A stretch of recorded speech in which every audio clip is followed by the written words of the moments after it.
බුදුරජාණන් වහන්සේ වදාළා පින්වත් මහණෙනි ඉස්සර වෘකෙක් අපි තේරෙන භාෂාවෙන් අපි ගමු කපටි නරියෙක් කියලා.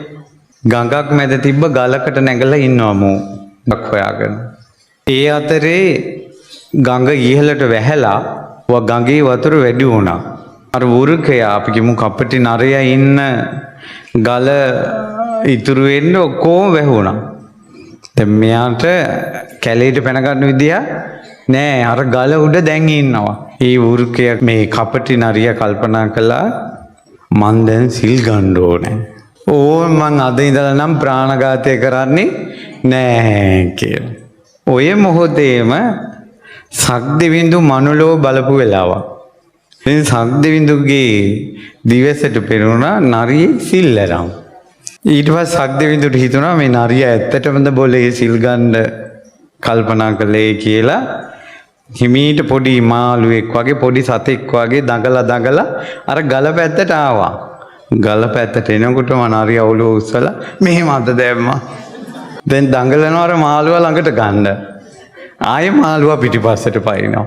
ආයෙ දැඟලුවා ළඟට ආවා. ආයෙ පිටිපස්සට පැන්නා. මාළුවා අල්ල ගන්න බෑ. ආයෙ නරියා කල්පනා කළා නෑ මං අද සිල් අරන් ඉන්නේ. ඒතර සීලේ මතක් වුණේ පුළුවන් තැනද බැරි තැනද? ඒතර බුදුරජාණන් වහන්සේ මතක් දේශනා කළා. ඇතෙන් අයගේ සීලය ඔය වගේ.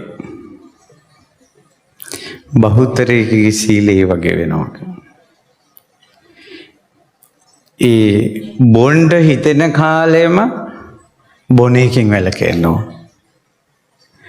නරක දේවල් කරන්න හිතෙන කාලෙම නරක දේවල් වලින් වළකින්න ඕන.